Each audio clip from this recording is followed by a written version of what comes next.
Welcome to the Deep Dark Podcast. I'm your host, Leslie Dark. The goal of this podcast is to raise awareness of the countless unsolved murders and missing persons cases out there. This is episode number 1, the Oakland County Child Killer. If you grew up in Michigan, you've almost certainly heard of the Oakland County Child Killer. Whether you're already familiar with the case or not, you're going to want to listen closely. It's a long, winding story with multiple victims, a few interesting suspects, and lots of dead ends. I chose the Oakland County Child Killer as my first episode for 3 reasons. First, I grew up in Metro Detroit. I know the area. Second, there's forensic evidence, including DNA.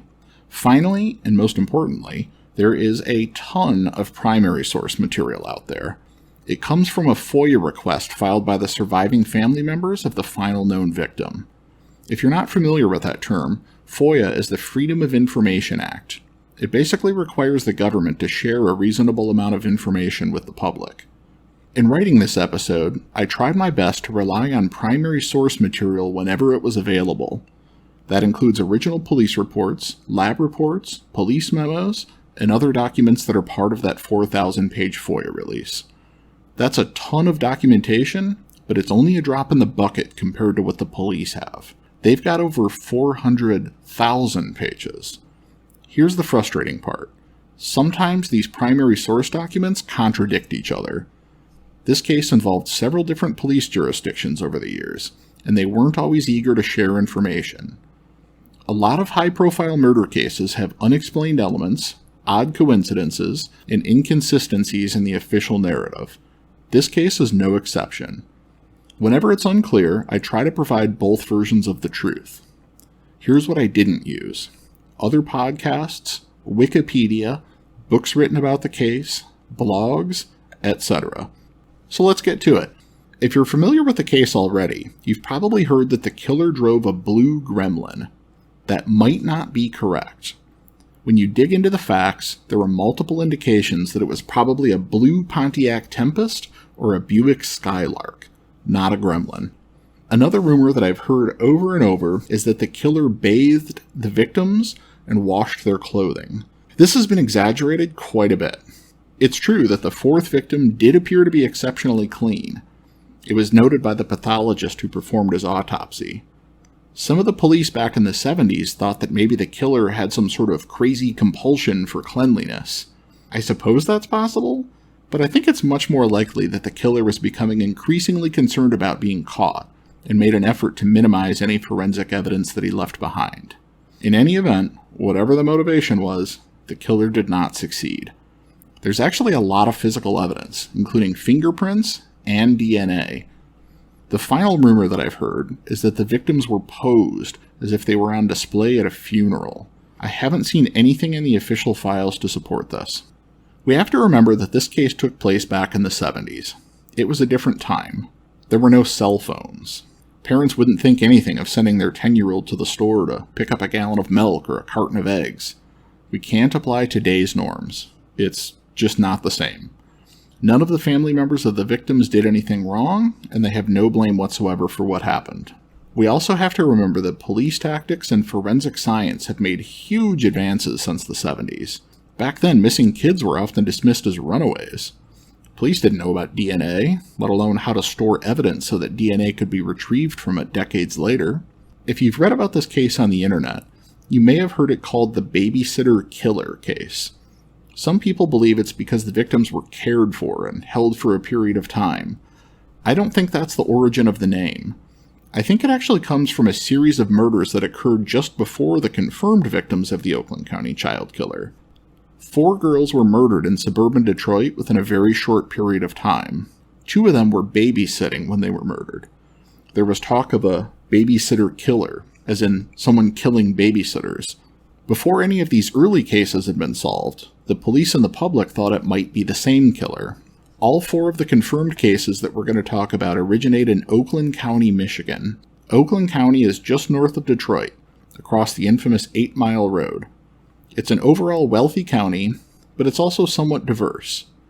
You may have heard that it's an elite community. That's not completely true. Pontiac has one of the highest crime rates in the state, and it's in Oakland County. In fact, the first confirmed victim was actually abducted from a blue-collar community. So before we talk about the confirmed cases, let's talk about some of those other murders I mentioned. On New Year's Eve, 1975, 16-year-old Judy Farrow was babysitting for a neighbor in Redford Township. She called her parents around midnight and sent the child off to bed. At 3 a.m., the parents came home to find the babysitter gone, but her winter coat was still there. A few hours later, her body was found in a nearby park. She was fully clothed and lying face down in the snow. She had been beaten and shot. This murder was pretty quickly attributed to a 19-year-old neighbor kid named Gary Pervinkler. Pervinkler killed himself before he could be questioned or caught. He could not have been the Oakland County child killer because he was found dead before the second official victim was even abducted. Just a couple of weeks later, on January 15th, 16-year-old Cynthia Cadieux was walking home from a friend's house when she disappeared.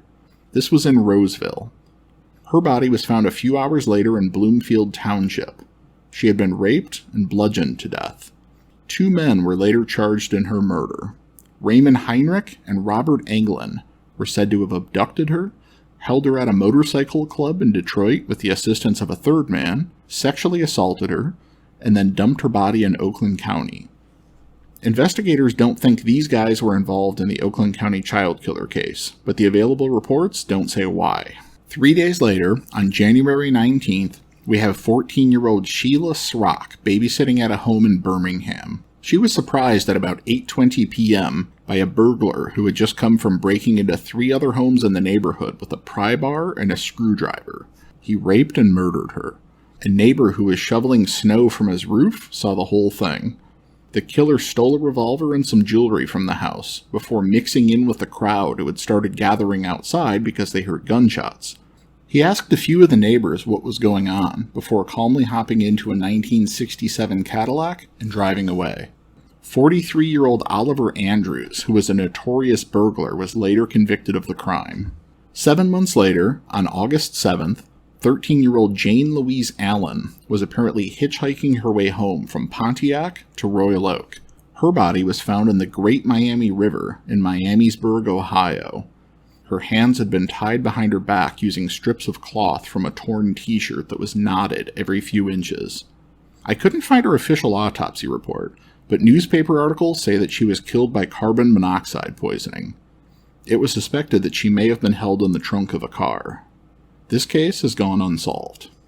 Now we'll move on to the confirmed victims of the Oakland County child killer. 12-year-old Mark Stebbins lived with his mother and brother in Ferndale. Ferndale is a blue-collar community that borders directly on the city of Detroit. On Sunday, February 15, 1976, the 3 Stebbins family members were spending the afternoon at the American Legion Hall at the corner of 9 Mile Road and Woodward Avenue, which was less than 1 mile from their home. At about 1:30 p.m., Mark wanted to go home to watch a movie on TV. His mother reluctantly allowed him to walk home alone. Mark never made it home. When his older brother returned home later that day, Mark was nowhere to be found. His mother was concerned because he had never been unaccounted for. She called police to report him missing at 11 p.m. that evening. Police and volunteers searched the area, but nothing was found. 4 days later, on Thursday, February 19th, at 11:45 a.m., a man in Southfield left his office on foot to visit a nearby drugstore. He noticed something odd in the northeast corner of the parking lot of the Fairfield Plaza office building.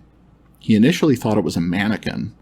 Upon closer inspection, he recognized that it was the body of a young boy. He immediately went back into his office and called Southfield police. Another man reported that he had walked his dog in the same parking lot earlier that day at 9:30 a.m., and he saw nothing unusual. The dog was apparently on a 20-foot leash and didn't notice the body either. Police believe that Mark's body may have been placed in the parking lot sometime between 9:30 a.m. and 11:45 a.m. that morning. A witness described seeing a small Pontiac or Buick car in the parking lot. Police arrived at the scene and began their investigation into Mark's death. He was fully dressed in the same clothing he was wearing when he disappeared. His eyes and mouth appeared to have been closed by the killer. Unfortunately, a dirty blanket had been placed on Mark's body by the police. The body was removed from the scene and taken to a police facility where it could be processed for evidence. Several human hairs, animal hairs, and fibers were collected. Some of these hairs and fibers may have originated from the blanket rather than from the killer. Of the animal hairs, some were identified as rodent hairs, which probably came from the parking lot. Others were identified as white dog hairs. The hood of his jacket had been pulled up over his head. An autopsy the following day indicated that Mark died from asphyxia due to smothering. There was discoloration on his wrists and ankles, leading to a lot of speculation that he had been bound. To be clear, the medical examiner didn't conclude whether Mark was bound. There was also discoloration around his neck, but in this case, the medical examiner decided it was most likely an impression left by his jacket. There were 2 crusted lacerations present on the scalp, and 2 small nicks in the skull underneath those lacerations. This isn't mentioned in the autopsy, but a supplemental paper in the case file says that no blood was found in Mark's hair or on his clothing. A more detailed lab report shows that Mark's sweatshirt did have some small bloodstains near the neck, which means he was probably wearing it when he received the head wounds. It was otherwise clean, as were his jeans. His underwear and t-shirt were heavily soiled. If it wasn't for the blood on the sweatshirt, this could indicate that the clothing had been washed after the wound was inflicted. I think it's more likely that Mark was held captive wearing only his underwear and t-shirt. The same page in the case file that says no blood was found describes the lacerations as being in the shape of a deer hoof print. This reminds me of the type of wound that might be created by striking someone with the barrel of a double-barrel shotgun. There was also evidence that Mark was ill at the time of his death, as the medical examiner noted acute pulmonary congestion and edema. The anal orifice was widely dilated, which means that he had been raped. 17 latent prints were lifted, but it's unclear where these prints were found and whether they were left by the killer. A smear of blue paint of unknown origin was found on one of his boots. A prayer card from Mark's funeral was found in the same parking lot where the body was discovered 1 week earlier. This was considered by the police to be highly suspicious, and it was collected as evidence. It was examined for latent prints, but it's unclear whether any were found. Is it possible that Mark's killer visited the funeral? Despite a $5,000 cash reward being offered to the public, the police were not able to develop any serious suspects. 10 months later, on Wednesday, December 22nd, in Royal Oak, 12-year-old Jill Robinson got into an argument with her mother over household chores. Jill packed some clothing, a blanket, and books into a backpack. She left on her bicycle. We don't know for sure where she was headed, but her mother thought that she was probably heading to her father's house in nearby Birmingham, because that's what she had done in the past when she was upset. Jill was reported missing at 11:30 p.m. that same evening. 4 days later, at about 8:45 a.m., on Sunday, December 26th, a motorist discovered her body on the shoulder of busy I-75. She had suffered a 12-gauge shotgun blast to the face. She was wearing her backpack and the same clothing as when she disappeared. A report from September of '78 shows that a witness reported seeing a 1967 Pontiac Tempest with primer spots and a broken left taillight on the shoulder of the freeway at 3:30 a.m. that morning. A report from the 90s, written by a retired investigator, says the car was actually a 1971 Pontiac Le Mans with an 8-cylinder engine. I think the investigator simply recalled the car incorrectly, as I saw no mention of a Le Mans in the reports from the 70s. It's often said that her body was found within sight of the Troy Police Department. The primary source documents don't explicitly state that, but the police station is indeed nearby. So it's plausible. Maybe the killer was trying to taunt the police. Her official cause of death is listed as shock and hemorrhage due to shotgun wound of head. She had to be identified using dental records. Some have speculated that perhaps Jill was already deceased when shot. The theory is that something might have occurred when the killer placed the body to make him think that perhaps Jill was still alive, and he decided to shoot her just to be sure that she was dead. A tampon was discovered to be in use, and this was traced back to a box of tampons found in Jill's home. There were no indications of sexual assault. White dog hairs, human hairs, and gold fibers were collected. The novel Little House on the Prairie was missing from Jill's backpack. The killer may have kept this item as a trophy. An unexplained pair of wet underwear, presumably belonging to Jill, was also found in the backpack. Her missing bike was discovered in the parking lot of a commercial building on Woodward Avenue in Royal Oak.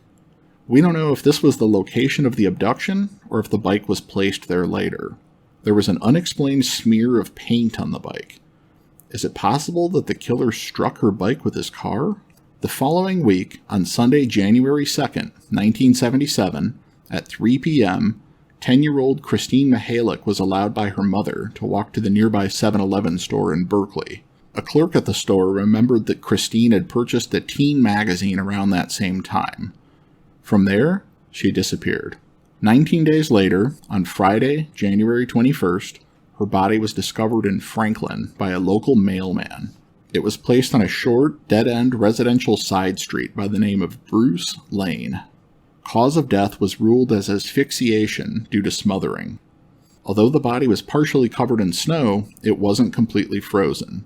It was estimated that it had been placed there less than 24 hours earlier. Like Mark Stebbins, her mouth and eyes looked to have been deliberately closed. She was fully dressed, but her pants were tucked into her boots, something which Christine's mother said she never did. The pathologist initially reported finding semen, but this finding was later invalidated by a second pathologist and 2 lab technicians who re-examined the same prepared slides under a microscope and saw nothing. There were no other indications of sexual assault. Curiously, the autopsy report showed a small amount of carbon monoxide in her blood. Her left cheek and nose area showed signs of being bruised. The knuckle of the little finger on her left hand had a small cut or scrape. 2 of the buttons on her shirt were undone. A pair of gold earrings and a beaded necklace were found in the left front pocket of her jeans. It's unclear to me whether these items belonged to Christine. A partial latent fingerprint was found on her jacket. While I don't see mention of it in the original reports, a report from 2008 shows that white dog hairs were found. Police found bumper impressions in the nearby snow, probably left by the killer while turning his car around in the street. They photographed the impressions and showed them to the major auto manufacturers. It was narrowed down to a 1964 to 67 Pontiac Tempest or Buick Skylark. The experts also pointed out that the car had a trailer hitch that was bent, indicating the car was either involved in an accident or maybe experienced a jackknife trailer. This is consistent with the broken taillight that was spotted at the Jill Robinson dump site. Police were initially suspicious of the mail carrier who found Christine's body, but they later excluded him as a suspect. The available reports do not show on what basis he was excluded. 11-year-old Timothy King lived with his parents and 3 siblings in the upscale community of Birmingham.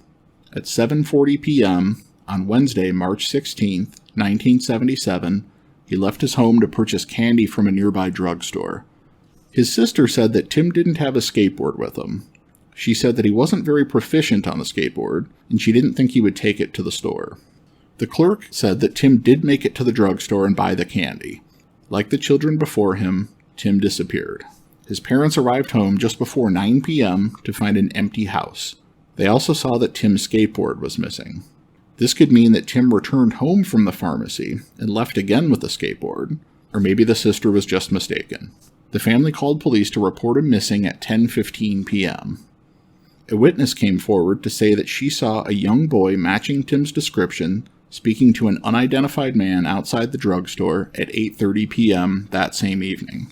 The witness said that Tim and the man were standing next to a blue AMC Gremlin with a white hockey stripe. The witness was able to provide enough of a description to produce a sketch. For whatever reason, the report of the man standing near a blue gremlin was understood by the public and many police officers to mean that the man was driving a blue gremlin. This theory spread like wildfire and is still circulated today. We don't know for sure what type of vehicle the man was driving, if any. Blue gremlins were routinely stopped and searched in Oakland County while Timothy King was missing, in the hopes that he could be found alive. Another witness also says that he saw Tim outside the market that evening.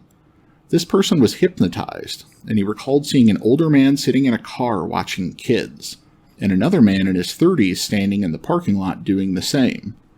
He didn't think the two were together, but he thought the man standing in the parking lot might have been Tim's father. He also provided 2 possible license plate numbers of the car the man was sitting in. Police no longer use hypnosis because it sometimes causes people to remember things that never actually happened. On the evening of Tuesday, March 22nd, 1977, at 11:15 p.m., police were dispatched to a roadside ditch on Gill Road in Livonia, where the body of Timothy King had been found. Livonia is just on the other side of 8 Mile Road in Wayne County. Like the others, he was found fully dressed in the same clothing he was wearing when he disappeared. His orange skateboard lay on the ground 12 feet away.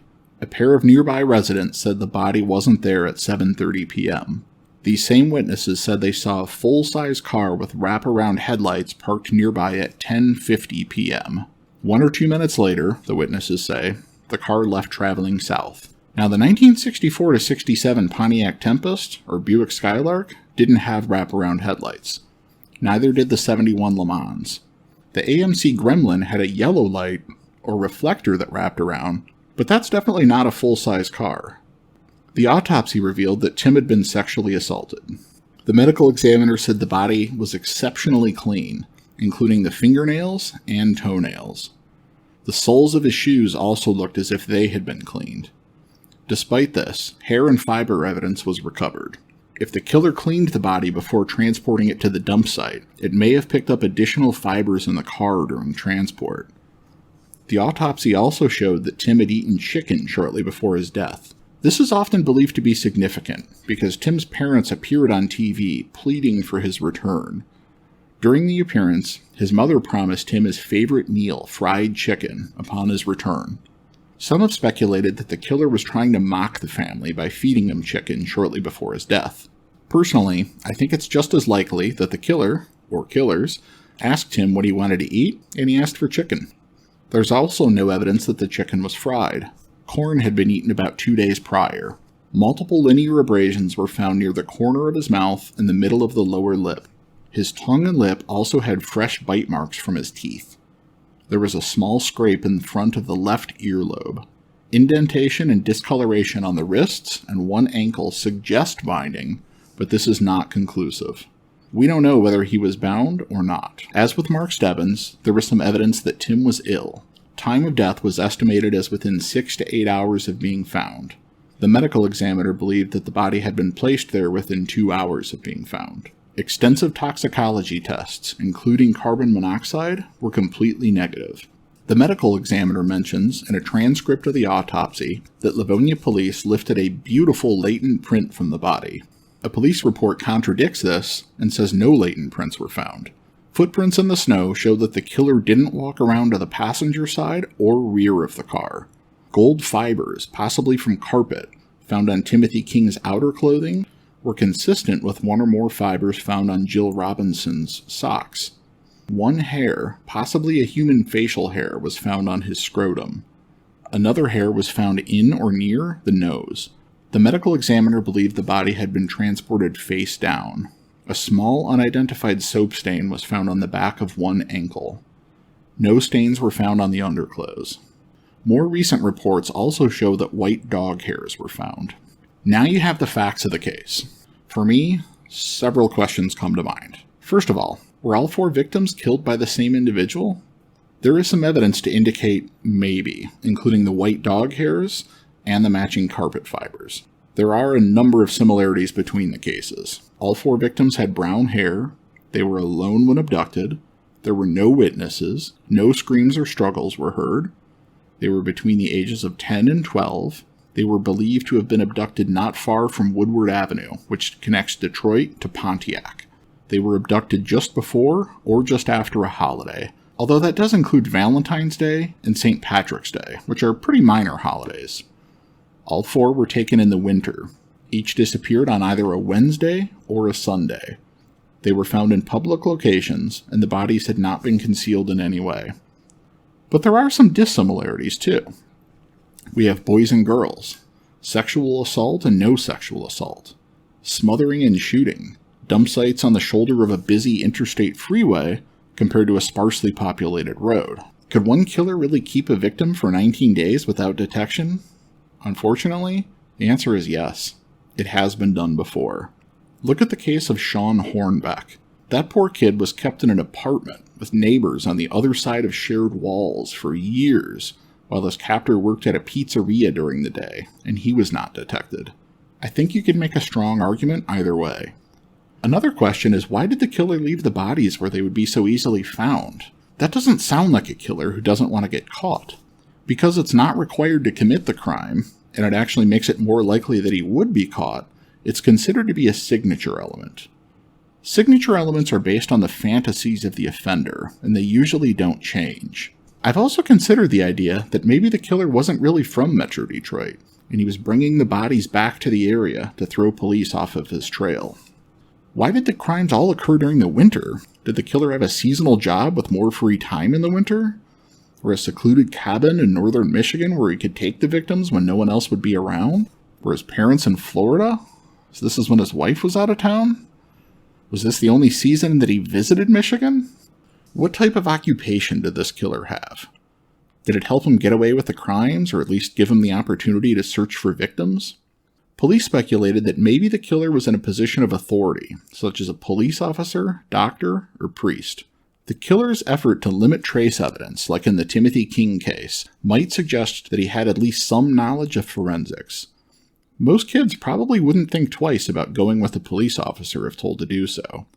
Spreading the crimes out over many different jurisdictions could also suggest someone who knew how to stymie an investigation. One witness did report Christine Mihalik leaving the 7-Eleven store in the company of a police officer, but the store clerk didn't remember seeing a police officer. A doctor or priest seems far less likely to me unless all 4 victims shared the same doctor or priest, and they didn't. The idea of someone walking around in a long white lab coat with a stethoscope or a priest outfit just doesn't sound likely to me. It would attract too much attention. Before we go into the investigation, I want to make one thing clear. Polygraphs are pseudoscience. As far as I'm concerned, the only real benefit of a polygraph is to convince someone to confess. Innocent people routinely fail, guilty people routinely pass. I give them no credibility whatsoever. It means nothing to me if the police think someone passed or didn't pass a polygraph. So for that reason, I won't discuss the conclusions drawn by the polygraphers. I will say, though, that I'm opposed to anyone being cleared as a suspect based on a polygraph. After the murder of Christine Mihalik, police formed a task force consisting of officers from the 6 police departments involved, the Oakland County Sheriff's Department, and the Michigan State Police. The task force occupied a former school building and was given $1 million in funding. It operated like its own police department that was dedicated solely to catching the killer. A tip line was established and pleas were made to the public for information, with the offer of a $100,000 reward. As a result, thousands of tips were received. Each tip was assigned a tip number, a priority level, low, medium, or high, the name of the person of interest, and the reasons why the tipster thought police should look into that person. All tips were entered into a computerized database. This made it easy to determine whether a particular person of interest had already been investigated and eliminated. Many different leads were pursued, including some long-shot strategies. There was an attempt made to interview every single blue gremlin owner in Oakland County. Known pedophiles were interviewed to see if they knew anything about the crimes or who may have committed them. Police staked out the funerals of some of the victims, looking for anyone who didn't belong. A mannequin was placed where Mark Stebbins' body was found shortly after its discovery, and the parking lot was staked out for a period of time to see if the killer would return to the scene. Police looked at child pornography photos and films around the world to see if the victims appeared in any of them. While DNA analysis wasn't available in the 70s, it was used later in this case. There are 2 partial DNA profiles that have been detected. These are mitochondrial DNA profiles, which were developed using hair fragments found on the bodies of the victims. The hair found on Mark Stebbins has the same mitochondrial DNA profile as the hair found on Timothy King. A hair found on Christine Mihalik has a different mitochondrial DNA profile. So let's get into the suspects. Gregory Woodard Green grew up in Michigan, but he moved to California in 1970, shortly after graduating from high school. On August 1st, 1974, Green took a 12-year-old member of the Little League baseball team he coached to see a drive-in movie. He gave the kid alcohol and he sexually assaulted him. The boy fought back. Green choked him into unconsciousness, and then he burned him with cigarettes to see if this kid was still alive. He dumped the kid from his car outside of a hospital. Then he called the hospital from a nearby payphone to say that the boy was outside and he needed help. He said he didn't know the boy, and he had just found him on the street. The victim was in such a stupor that hospital staff thought he had used hallucinogens. Police were able to identify Green, and they began an investigation. He was arrested immediately. Green confessed to sexually abusing not only this boy, but 5 or 6 members of the baseball team. He also confessed to sexually assaulting a 6-year-old boy at some point. He said that he had molested kids on about 200 occasions. He was charged with almost 50 counts of criminal sexual conduct. He was sent to Patton State Hospital, a mental health treatment center, on January 31st, 1975. He participated in all therapy groups available, and he helped to organize some patient discussion groups. Hospital records show that Green learned to relate to his peers instead of only kids. He became the vice president of the ward government and treasurer of the patient's council. He restored a good relationship with his family, and they wanted him to come back home to Michigan. The hospital agreed. In January 1976, he was placed on probation and released from the hospital. Handwritten notes from Greg Green's polygraph interview show that he returned from California to Flint on February 14, 1976. That's the day before Mark Stebbins was abducted. Once he returned to Michigan, he claimed he was cured of his pedophilia. Within 3 months, he secretly started coaching another Little League baseball team and molesting more young boys. The Michigan investigation into Green began when an alert middle school principal noticed an adult male hanging around the school and picking up a student. He called the police, who investigated, and they determined that the strange man was Greg Green. Police began looking into Green by January of '77, and they found that he had been molesting multiple boys in Michigan. He warned some of his victims that he had choked a boy in California who almost died before he dropped him off at a hospital. He was arrested and charged with criminal sexual conduct. Now, he changed his tune about the mental health treatment he received in California. He said that during his 1-year hospital stay, he only met with a psychiatrist for an hour, and he only spent 4 hours in therapy groups. In his pre-sentencing report dated June 1977, he is quoted as telling an investigator, "I do have some information that could alleviate some of the problems in Flint, to show the community how and why kids do get involved. I also think that I could find that person in Detroit." That person in Detroit was the Oakland County child killer.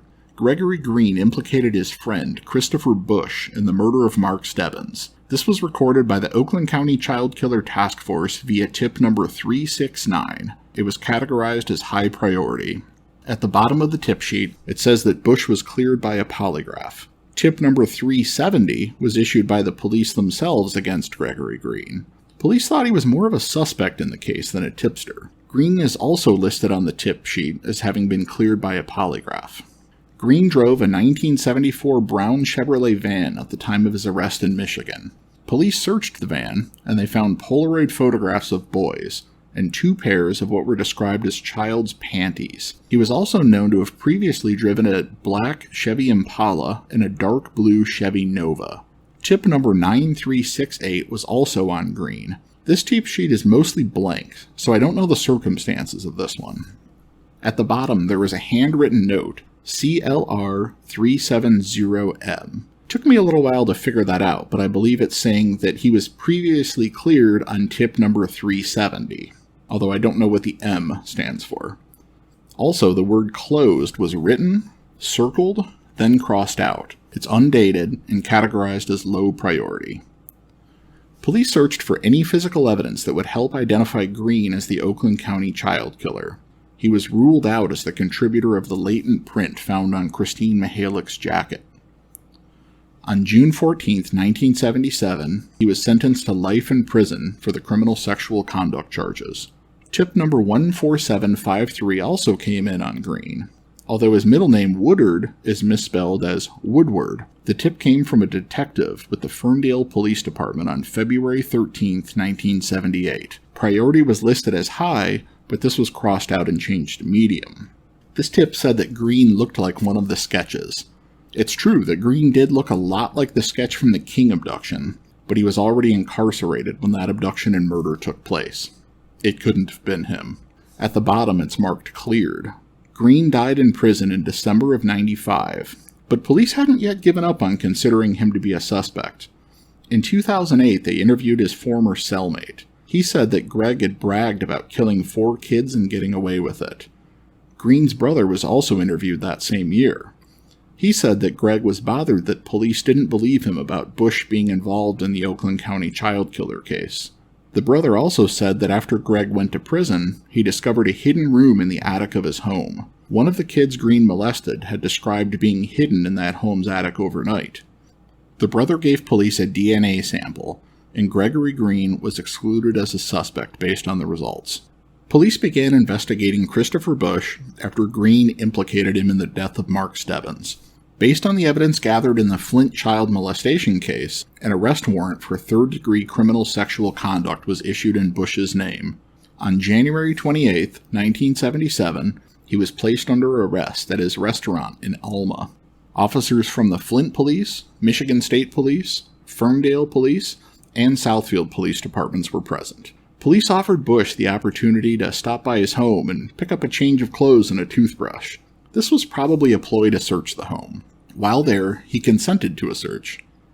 Police found 2 shotguns, a pound of marijuana, a suitcase with ropes in it, and another suitcase with pornographic movies of young boys and scrapbooks with cutouts of young boys. Neither of the 2 shotguns were of the same caliber that was used to kill Jill Robinson. All of the items were confiscated by police. Bush waived his right to remain silent, and he agreed to an interview. He told police that he was born in Pontiac, moved to Huntington Woods, and then back and forth to Europe several times due to his father's job. He attended boarding school in Switzerland. His father, Harold Lee Bush, was a prominent General Motors executive. At the time of his arrest, Bush was managing a restaurant in Alma that his father had purchased for him. The restaurant was about 120 miles away from his parents' home in Bloomfield Township. Chris told police that he was attracted to young boys between the ages of 10 and 15. He was told that Green had implicated him in the murder of Mark Stebbins, but he denied it.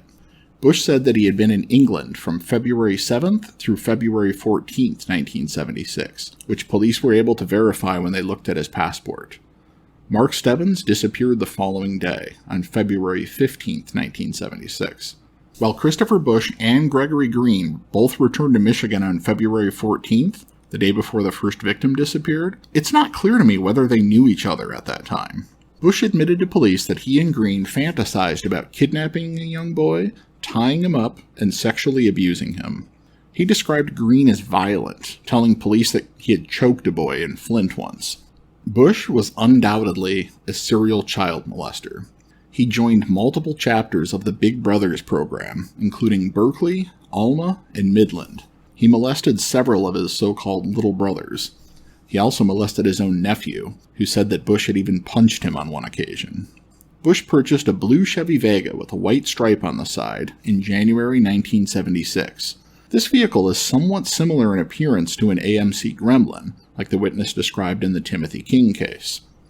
An interesting tidbit of info that police were able to corroborate is that Bush had engaged in a sexual relationship with an adult woman shortly before his arrest. This could be relevant because 2 of the victims were female. It's been pointed out that during questioning, Bush named several locations that were involved in the Oakland County child killer case. Now, since I haven't seen a transcript of the interview, and because he was being interviewed by the task force, it's possible that he was responding to their specific questions about those locations, rather than volunteering those locations and no other locations. So I don't know if this particular information is especially relevant. In total, Bush was charged with 5 counts of criminal sexual conduct spread over 4 counties. He was able to post bail on all charges while the cases progressed through the courts. In Oakland County, he pled guilty to 2 counts of criminal sexual conduct, and he was sentenced to 2 years of probation. Bush had access to a family cabin on S Lake, near Hillman. He's known to have taken young boys to the cabin for the purposes of having snowmobile parties and molesting them. This cabin could be where the Oakland County child killer victims were kept. A report from 2008 says that an original investigator searched the cabin but didn't find any signs that someone had been held against their will. On March 7, 1977, a statement was given to police by someone associated with a convenience store near S Lake. This person said that he or she last saw Chris Bush and the last weekend of February 77. The witness also said that Bush was usually in the company of young boys. Police in the area received an anonymous call on March 19, 1977, from a woman who spotted Bush in the area with 2 minor boys. This is within the time span that Timothy King was missing. However, a follow-up report says the boys were approximately 16 and 18 years old. On January 28, 1977, Bush was given a polygraph exam by the Michigan State Police. In the pre-polygraph interview, Bush admitted to being attracted to boys between the ages of 12 and 13. He admitted to having what he called affairs with young boys. He denied knowing or killing Mark Stebbins. He also said that upon returning from England, he stayed at his parents' home in Bloomfield Township for a couple of days. After the charges, Bush was again living with his parents in Bloomfield Township. He was working as a chef at the Franklin Club Apartments until November 4, 1978. He quit to pursue a job at the Franklin Terrace Apartments. He was supposed to start the new job on November 20th. On that day, November 20th, police were called to the Bush family home. The Bush's housekeeper was unable to gain access to the home. She was concerned that something was wrong. On this day, both of his parents were in England visiting Chris's older brother. Once inside, the police found Christopher Bush dead of an apparent self-inflicted gunshot wound. The firearm was a .22 caliber long rifle. At the scene of the suicide, police discovered several items of interest. There were 2 dogs in the home, including a white Welsh Terrier named Tabitha. On his bedroom wall, there was a pencil drawing of a young boy wearing a jacket with the hood drawn up who looked to be screaming in pain. The kid in the drawing looks a lot like Mark Stebbins. On the floor of his gold-carpeted bedroom closet, there was a pile of ropes. The casing of a spent shotgun shell sat on the dresser, saved for some reason. Police considered the findings suspicious, and they notified the Oakland County Child Killer Task Force. Gunshot residue tests did not find sufficient levels of antimony, an element commonly found in gunshot residue, but the report says that no conclusions could be made either way as to whether Bush did or did not fire the gun himself. One latent print was found on the box of ammo that did match Bush. His blood alcohol level was found to be 0.41%, which is extremely high, but this number might have been artificially increased by the decomposition that had taken place by the time the body was found. A co-worker from the Franklin Club Apartments told police that Bush had recently talked about suicide. He also showed her his wrists, which he said showed scars from a failed suicide attempt 2 years earlier. She thought he was joking. The Oakland County Child Killer Task Force disbanded shortly after the death of Bush. This has been used as evidence to support the notion that police were satisfied that Christopher Bush was the Oakland County child killer. I don't believe that's the case. The Oakland Press published an article on September 24, 1978, about 2 months before Bush's death, indicating that the task force's funding had expired and it would be disbanded by December. Ultimately, nothing came from the investigation of Bush until decades later. A friend of the King family named Patrick Coffey was inspired to become a polygrapher because of what had happened to Timothy King. As an adult, Coffey was attending a polygraphers conference in Las Vegas. He met Larry Wasser, another polygrapher. When Coffey explained why he became a polygrapher, Wasser allegedly revealed that he knew the identity of the Oakland County child killer. According to Coffey, Wasser claimed to have polygraphed him in an unrelated case. Coffey says that Wasser told him this guy confessed to being the killer. Coffey contacted the King family to share this information. They, in turn, contacted Detective Corey Williams of the Livonia Police Department. Initially, Larry Wasser denied making these admissions, but later he revealed some identifying information, including the name of the deceased attorney who hired him for the polygraph. Using the clues provided by Wasser, Detective Williams determined the individual in question to be Christopher Bush. In the end, though, the possible hearsay confession, even if it did take place, doesn't prove that Bush killed anyone. In 2008, a search warrant was executed at the former home of Christopher Bush.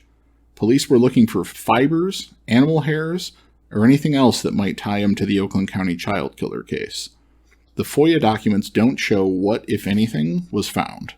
The shotgun shell found at the suicide scene once again became an item of interest in the modern-day investigation.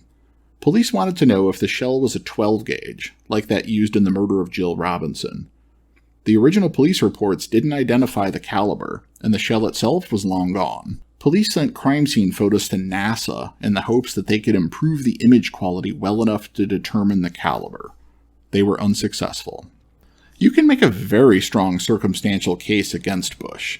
He was a serial child molester, had displayed violence toward a victim on at least one occasion, fantasized about abducting a boy for the purposes of sexually assaulting him, owned ropes, had a white-haired dog, had gold-colored carpeting, had sexual contact with males and females, reportedly confessed to Larry Wasser, owned a car similar to that described by a witness in the abduction of Timothy King, had a drawing on his bedroom wall that resembled Mark Stebbins, and arrived in Michigan the day before Stebbins' abduction.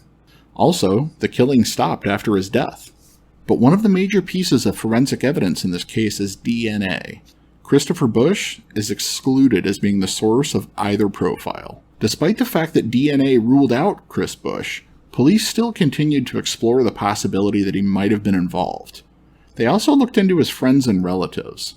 James Vincent Gunnels, or Vince to his friends, was one of the kids that Bush molested while serving in the Big Brothers program.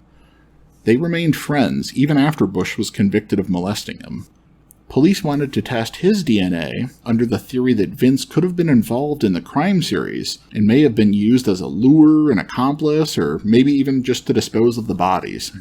Gunnels denied any involvement and gave police a voluntary DNA sample in 2008. It matched a hair fragment found on Christine Mihalik's shirt.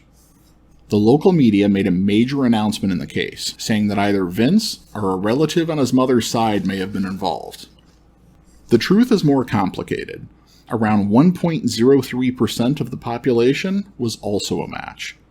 Considering the population of Michigan in 1977, that means over 119,000 other Michigan residents would also be a match.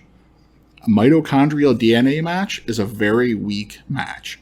It can really only be used to exclude suspects. It can't be used to identify a particular individual. While Gunnels does have a long criminal history, he's never been convicted of any sex offenses, kidnappings, or murders. In 2012, another major announcement was made. There was a second DNA match.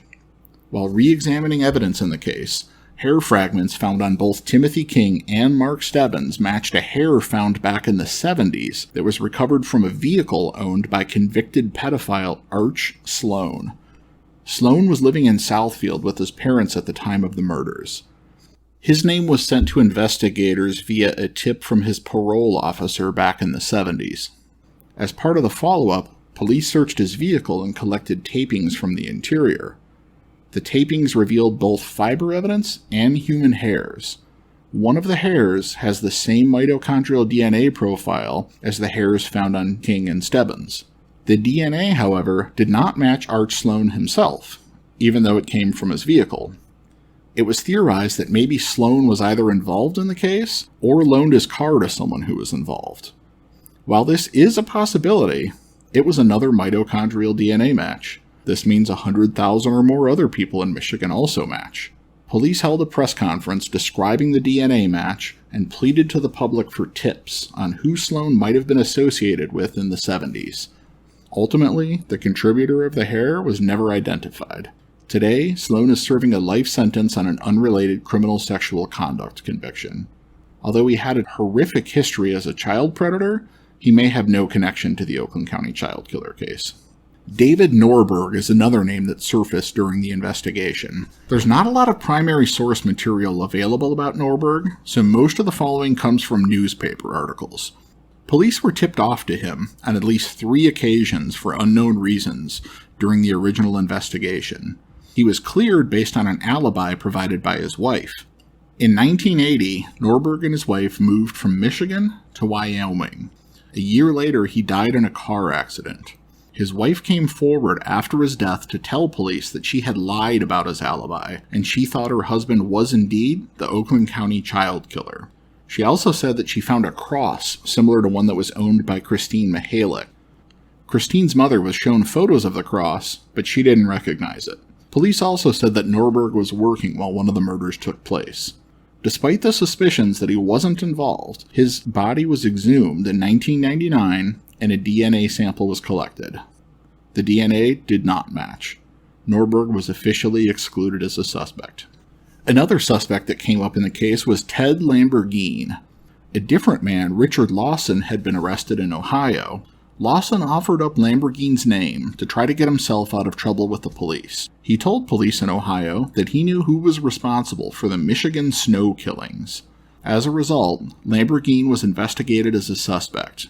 He's a former auto worker who lived in Michigan during the 70s, but he moved to Ohio after retirement. He had denied any involvement in the Oakland County child killer case, but he did confess to being a prolific child molester back in the 70s. He molested boys in the impoverished Cass Corridor section of Detroit. As a result of the investigation, he was convicted of child molestation charges. Police looked into whether Lamborghini had any connection to suspect Christopher Bush. He was a bad guy, but there's just no evidence to link him to the Oakland County child killer case at all. Today, he's serving a life sentence for the crimes that came to light as a result of the Oakland County child killer investigation. Kenneth Bowman was a young victim who was molested by both Bush and Green. He had a lot to say about both of them, although police were skeptical. He told them that Green had once approached him to help kidnap a boy, although they never actually went through with it. He said that both Bush and Green used him as a lure to draw kids to their car. Police considered that Bowman may have been a young and unwitting accomplice, as he was only 13 years old at the time. He said Green once choked him to the point of being unconscious.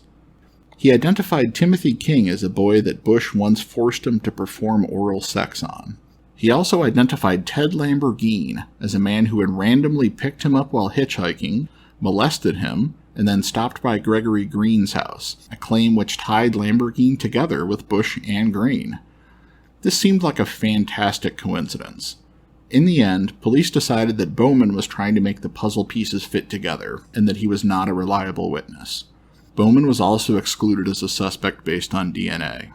Richard Lawson wasn't the only police informant who claimed to know the identity of the Oakland County child killer. A woman named Helen Dagner claimed that her friend, John Hastings, was the killer. Helen was an odd character. She was once married to a police officer who had committed suicide on November 20th, 1983. She claimed that Hastings said that he too had a friend who committed suicide on November 20th. Helen believed this friend to be Christopher Bush. Tip number 11517TK was submitted by Helen on June 17, 1977. She claimed that Hastings had confessed to being the killer. The tip was categorized as low priority. In addition to the tip, she also relayed information via telephone conversations, in-person meetings, many pages of handwritten notes, hand-drawn maps, and strange cartoonish drawings. Interestingly, police were able to find a witness who claimed to overhear Hastings confessing to Dagner in graphic detail at a Big Boy restaurant in Alpena.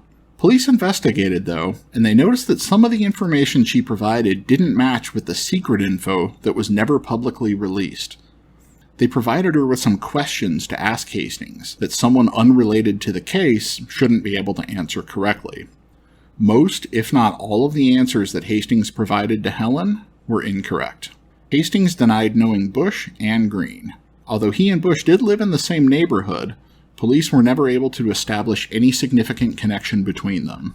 When interviewed by police, Hastings said that he had never confessed to being the Oakland County child killer, and he had no idea why Dagner said otherwise. She spent decades desperately trying to convince others of his involvement, even after he was ruled out by a DNA test. Police even considered the idea that maybe Helen's deceased husband was the killer, but this too was ruled out. The suspects mentioned up to this point were definitely not the only suspects looked at in the investigation. Back in the 70s, a prominent psychiatrist named Bruce Danto, who frequently collaborated with the media, had apparently received a letter from someone claiming to know the identity of the killer. The letter writer claimed that his roommate, Frank, was committing the crimes to get revenge on society after fighting in the Vietnam War. The writer arranged to meet with Danto to disclose Frank's identity at a bar in Detroit. but he never showed up.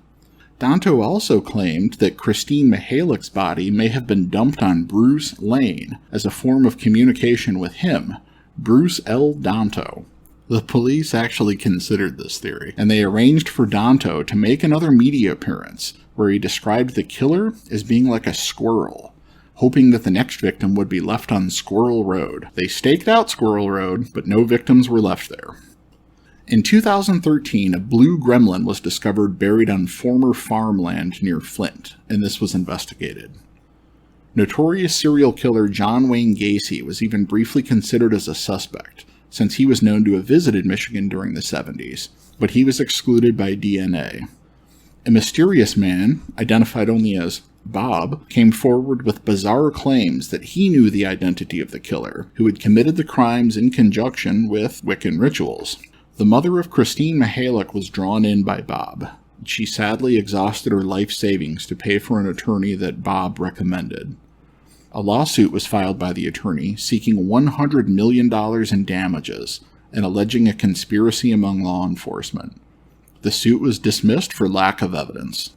The future of this investigation lies in the DNA evidence. It's the only way that I can see this case ever being solved.